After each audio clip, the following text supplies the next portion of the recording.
जय हिंद। बहुत बहुत स्वागत है एक बार फिर से आप सभी प्यारे साथियों का बीए सेमेस्टर वाला में। आज के इस क्लास में हम लोग कवर करने वाले हैं BA third year 6 semester exam 2024, 25, 26, 27, 28। जब भी आप इस क्लास को देखें आपके लिए लाभदायक सिद्ध होगी। ठीक है, 6 सेमेस्टर गृह विज्ञान का पेपर 2 है, मॉडल पेपर 4 है। 3 मॉडल पेपर आपका ऑलरेडी मिल चुका है। डिस्क्रिप्शन बॉक्स में प्ले लिस्ट का लिंक है, जा करके देख लेंगे। ठीक है, 6 सेमेस्टर गृह विज्ञान पेपर 2 है। पेपर का नाम है आपका research methodology and gender development, अनुसंधान पद्धति और लिंग विकास। क्लास 4 से आने वाले objective plus subjective most important question answer with notes. चले, बहुत ही शानदार क्लास होने वाली है, तो फटाफट एक लाइक और चैनल को सब्सक्राइब जरूर करिएगा, क्योंकि मैं केवल 6 सेमेस्टर वालों को पढ़ा रहा हूँ। ठीक है, तो ये आपकी जिम्मेदारी है कि आप लोग मुझे सपोर्ट जरूर करें। चले, इसमें पहला प्रश्न आपका पूछा गया है ब्रिटिश कालीन, ठीक है, ब्रिटिश कालीन जनगणना भारत में सर्वप्रथम कब हुई?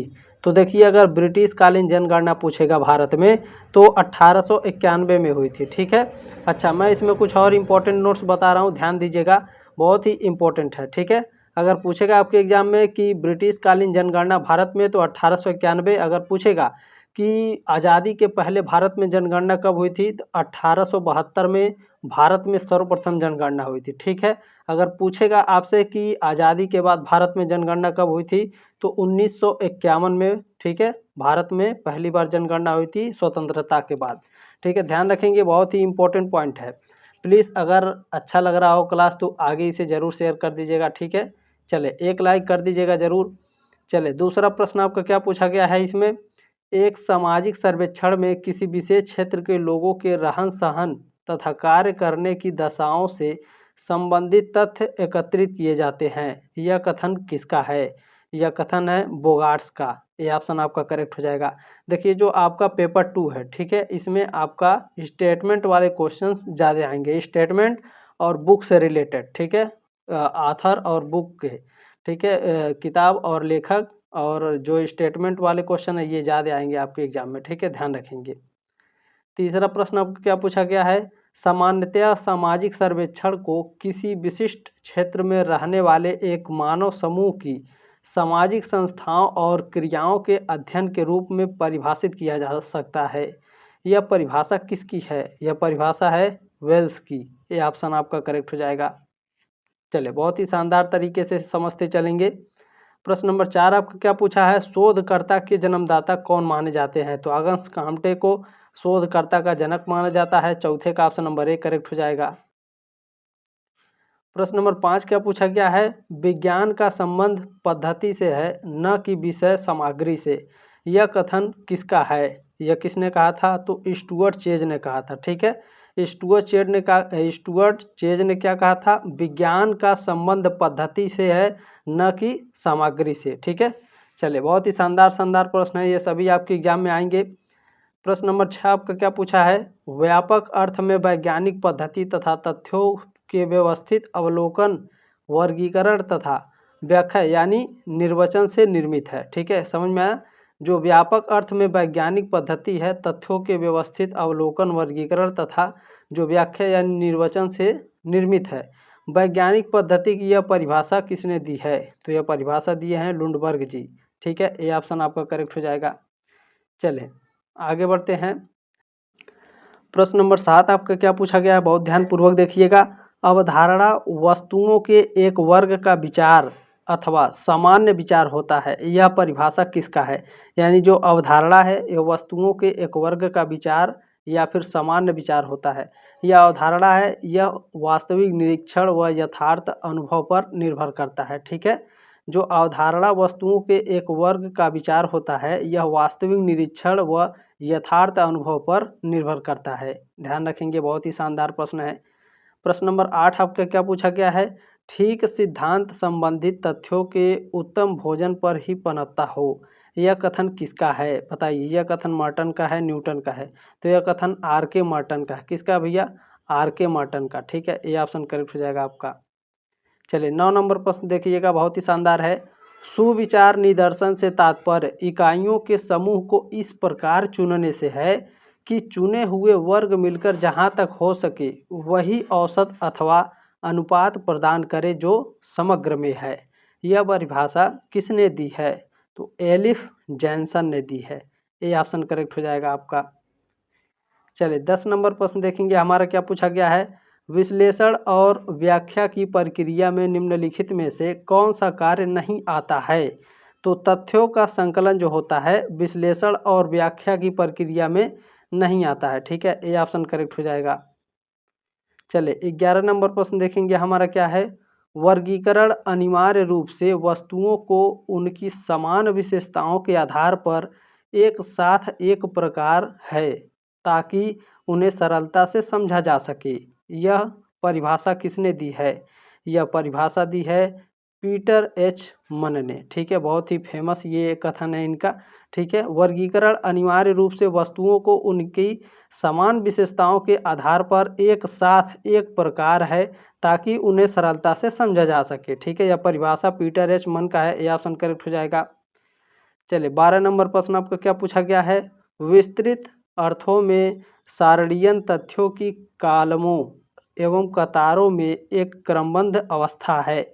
यह परिभाषा किसने दी है? तो यह परिभाषा दी है एल्फांस ने, ठीक है। विस्तृत अर्थों में सारणीय तथ्यों की कालमों एवं कतारों में एक क्रमबद्ध व्यवस्था है, यह परिभाषा एल्फांस ने दी है।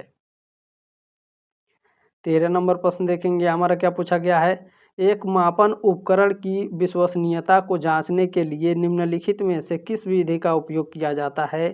तो प्रेक्षण विधि का उपयोग किया जाता है, ये ऑप्शन करेक्ट हो जाएगा। चलिए 14 नंबर प्रश्न देखेंगे, हमारा क्या है, वैसा विज्ञान जिसमें संख्यात्मक आंकड़ों का संग्रह, उनका प्रस्तुतिकरण और उनसे निष्कर्ष निकालने की प्रक्रिया शामिल होती है, वह कहलाता है। तो वह कहलाता है सांख्यिकी, ये ऑप्शन करेक्ट हो जाएगा आपका। चलिए 15 नंबर प्रश्न देखेंगे, हमारा क्या पूछा गया है, सांख्यिकी की वह विधि जिसके माध्यम से प्राप्तांकों को क्रमबद्ध रूप में सजाया जाता है। तो आवृत्ति विवरण, ठीक है, सांख्यिकी की आवृत्ति विवरण सांख्यिकी की वह विधि है जिसके माध्यम से प्राप्तांकों को क्रमबद्ध रूप से सजाया जाता है, ये ऑप्शन करेक्ट हो जाएगा 15 का। 16 नंबर प्रश्न क्या पूछा गया है, केंद्रीय प्रवृत्ति को मापने की विधि है मध्यमान, माध्य और माध्यिका, ठीक है, इन तीनों से केंद्रीय प्रवृत्ति को मापा जाता है, डी ऑप्शन आपका करेक्ट हो जाएगा। प्रश्न नंबर 17 देखेंगे, क्या पूछा गया है, पदों के अंतर या विचलन को क्या कहते हैं? अपकीर्ण कहते हैं, ठीक है, जो पद होते हैं पदों के अंतर या विचलन को पदकीर्ण कहते हैं, ये ऑप्शन करेक्ट हो जाएगा।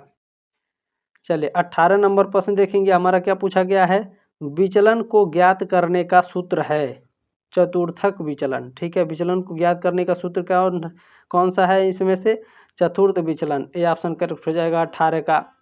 चलें 19 नंबर प्रश्न देखेंगे, क्या है, केंद्रीय प्रवृत्ति की माप है समांतर, मोड़ बहुलक, माध्यिका। तो ये सभी, ठीक है, समांतर, मोड़ बहुलक और माध्यिका, ये सभी क्या है, केंद्रीय प्रवृत्ति की माप है, डी ऑप्शन आपका करेक्ट हो जाएगा 19 का। प्रश्न नंबर 20 आपका क्या पूछा है, बहुत ही ध्यानपूर्वक देखिएगा, निम्नलिखित में से किसका अध्ययन माध्यिका के द्वारा किया जाता है, बेरोजगारी का या फिर गरीबी का? तो बेरोजगारी का अध्ययन माध्यिका के द्वारा किया जाता है, ये ऑप्शन करेक्ट हो जाएगा। प्रश्न नंबर 21 क्या है, वेरी वेरी मोस्ट इंपॉर्टेंट है, ध्यान देंगे, सोशल डिस्कवरी नामक पुस्तक के लेखक कौन है? तो लिंडमैन सोशल डिस्कवरी नामक पुस्तक के लेखक हैं, डी ऑप्शन आपका करेक्ट हो जाएगा। प्रश्न नंबर 22 आपका क्या पूछा गया है, बहुत ही ध्यानपूर्वक देखेंगे, एक साक्षात्कार को कुछ विषयों को लेकर व्यक्तियों के आमने सामने का मिलन कहा जा सकता है, यह किसका कथन है? यह कथन है एम.एस. बसु का, ठीक है।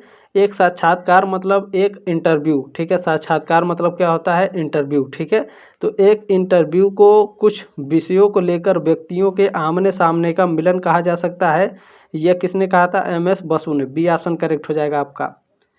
चलेंगे 23 नंबर प्रश्न देखेंगे, क्या है, केंद्रीय साक्षात्कार, ठीक है, यानी केंद्रीय interview, focus interview, focused interview, ठीक से। तो फोकस्ड इंटरव्यू जो है इसका प्रयोग सर्वप्रथम किसने किया था? केंद्रीय साक्षात्कार का प्रयोग सर्वप्रथम किसने किया था भैया? तो एम.एस. बसु ने, ठीक है, बी ऑप्शन आपका करेक्ट हो जाएगा। वेरी वेरी मोस्ट इंपॉर्टेंट प्रश्न है ये। चलिए जितने भी मैं पढ़ा रहा हूँ बहुत ही इंपॉर्टेंट है, आपके सभी एग्जाम में आएंगे, ठीक है।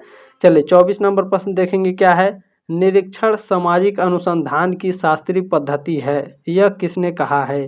तो यह कहा है प्रोफेसर मोजर ने। बी ऑप्शन करेक्ट हो जाएगा आपका।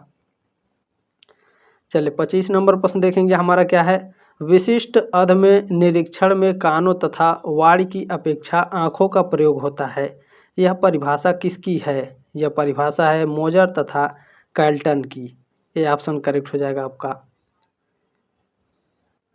चलिए प्रश्न नंबर 26 देखेंगे हमारा क्या पूछा गया है। 26 नंबर देखने का प्रयास करेंगे, 1 मिनट। चलिए 26 नंबर प्रश्न है आपका, ठीक है। चलिए बीती घटनाओं के अध्ययन के लिए निम्न में से कौन सी प्रविधि प्रयुक्त है? यानी मान लीजिए कल आपके साथ क्या हुआ है, ठीक है, उस घटना को अध्ययन करने के लिए आप क्या करेंगे, आप किसी को बुलाएंगे, इंटरव्यू लेंगे, ठीक है, साक्षात्कार बोला जाता है उसे, इंटरव्यू, ठीक है। किसी बीती घटनाओं के अध्ययन के लिए निम्न में से कौन सी प्रविधि उपयुक्त है? निरीक्षण या फिर साक्षात्कार, मनोवृत्ति, पैमाना, मापक पैमाना या फिर समाजमिति। तो साक्षात्कार, इंटरव्यू एक तरह से बेस्ट आंसर है, ठीक है। तो ए ऑप्शन आपका करेक्ट है बिल्कुल। चले 27 नंबर प्रश्न देखेंगे क्या है। एक अच्छे साक्षात्कारता में कौन से गुण होने चाहिए? चतुरता, बौद्धिक ईमानदारी और निष्पक्षता, ये तीनों गुण होने चाहिए। डी ऑप्शन करेक्ट हो जाएगा। प्रश्न नंबर 28 आपका क्या पूछा गया है। निम्नलिखित में से कौन सा साक्षात्कार का दोष है? तो जो अनावश्यक सूचनाएं हैं, व्यक्तिगत पक्षपात हैं, स्मृति पर निर्भरता है, ये सभी क्या हैं? ये सभी साक्षात्कार के दोष हैं। डी ऑप्शन करेक्ट हो जाएगा।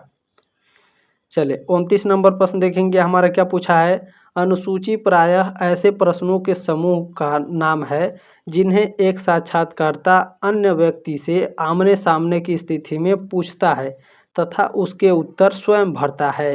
यह परिभाषा किसकी है? गूडे तथा हार्ट की। चलिए 30 नंबर प्रश्न देखेंगे हमारा क्या पूछा गया है। व्यक्तिक अध्ययन का सर्वप्रथम क्रमबद्ध प्रयोग करने का श्रेय किसे दिया गया? तो लीपले को दिया गया। बी ऑप्शन आपका करेक्ट है, वेरी वेरी मोस्ट इंपॉर्टेंट है, ठीक है। व्यक्तित्व अध्ययन का सर्वप्रथम क्रमबद्ध प्रयोग करने का श्रेय, क्रमबद्ध प्रयोग करने का श्रेय लीपले को दिया जाता है। बी ऑप्शन आपका करेक्ट है। चले 31 नंबर प्रश्न देखेंगे हमारा क्या पूछा गया है।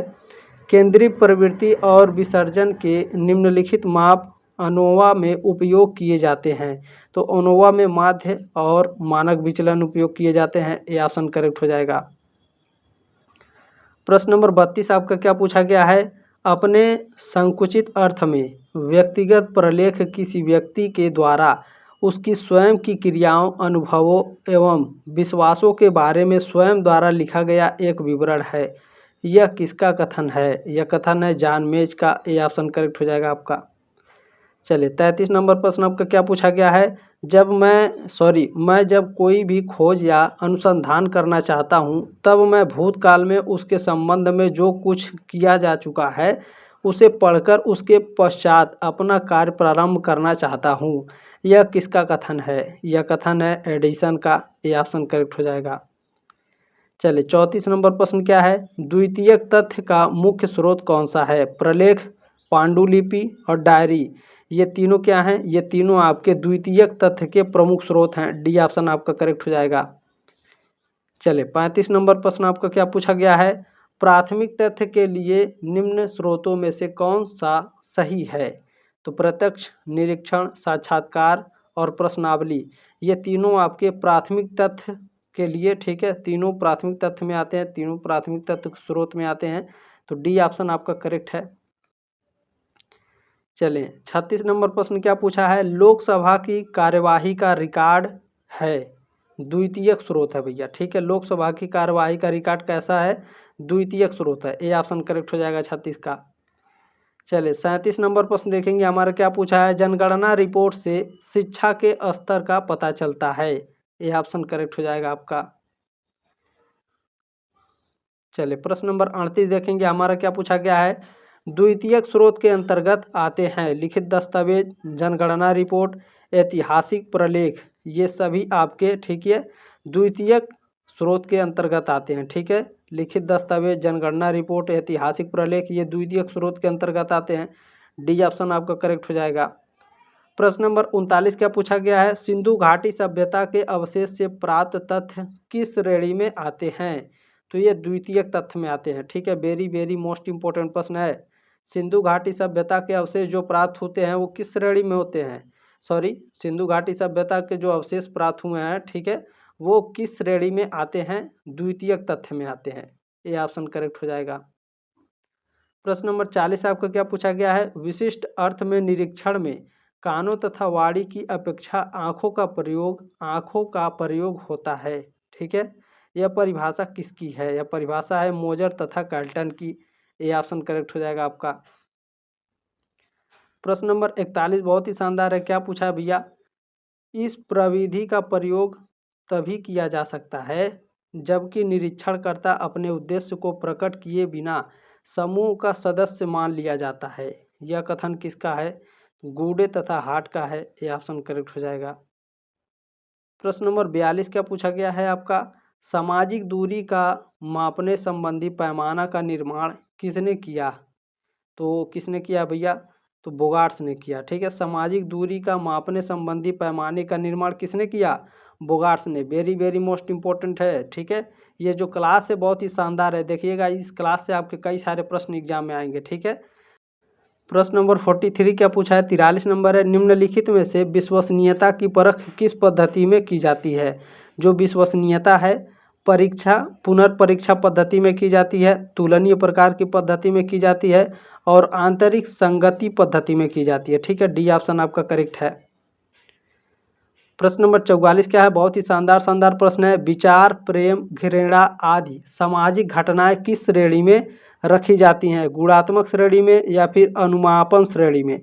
बताइए। तो प्रेम हो गया, घृणा हो गया। ठीक है, प्रेम हो गया, घृणा यानी नफरत हो गया, आपके विचार हैं, ये सभी आपकी सामाजिक जो घटनाएं हैं ये गुणात्मक श्रेणी में रखी जाती हैं। ये ऑप्शन करेक्ट हो जाएगा 44 का। प्रश्न नंबर 45 देखेंगे, बहुत ही शानदार है, रोसार्क प्रवृत्ति में परीक्षक के लिए किस चीज़ का इस्तेमाल किया जाता है? तो विभिन्न रंग के कागज पर स्याही के धब्बों का इस्तेमाल किया जाता है। ये ऑप्शन करेक्ट है आपका। प्रश्न नंबर 46 क्या है, TAT का पूर्ण रूप क्या है?